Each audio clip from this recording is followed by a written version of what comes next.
Hello po sa inyo mga kamasters. This is Bert Joseph. A blessed New Year to all of you. Meron lang pong nagtanong sa akin, paano po ba ang kanyang gagawin if he is very well experienced sa technical aspects ng industry. Tapos magta-transition siya, magtatayo ng business, magiging project installer. Okay. Number one, you have to learn the concepts of business, yung basics, fundamentals. You have to understand that para hindi ka mahirapan. Although challenging itong gagawin mo. Ang advantage mo lang dito is you know the devices already. The specs, the features, you know how to operate it. Okay, pangalawa, marketing side. You have to really understand it and also aralin. Nandyan sa marketing, kasama dyan ang networking. Pagde-develop ng koneksyon, napaka-importante yan na related sa iyong magiging negosyo. Identification ng target market.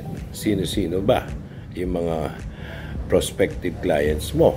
Naliligawan, di ba? O offeran. Tapos yung sales techniques, di ba? Marami yan.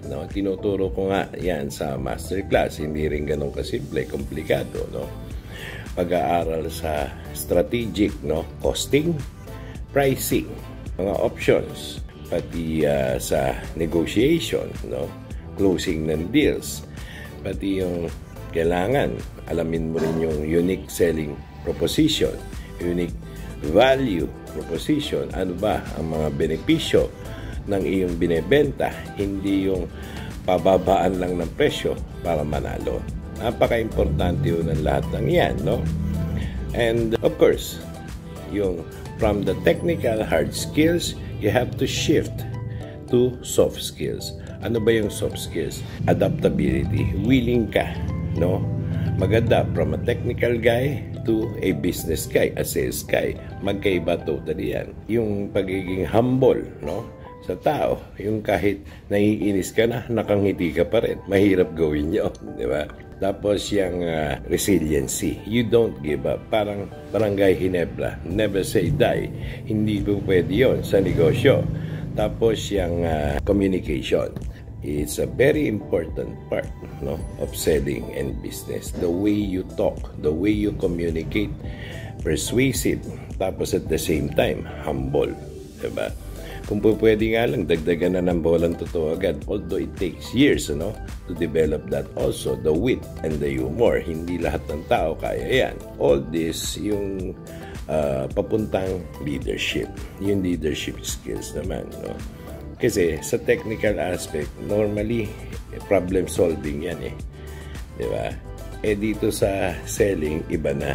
More on creativity ang involved dito, reinventiveness. So, yan yung una kong mga comments about this, from technical guy in transition to sales person and a businessman.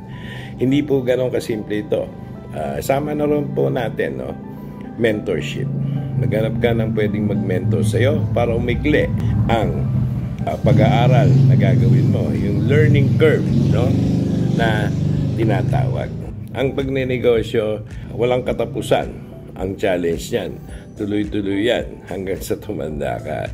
Pero, the more challenges you learn, ang importante doon, yung learning process. You have to really continue learning, Maraming maitutulong sa iyo ang mamimit mong mga tao.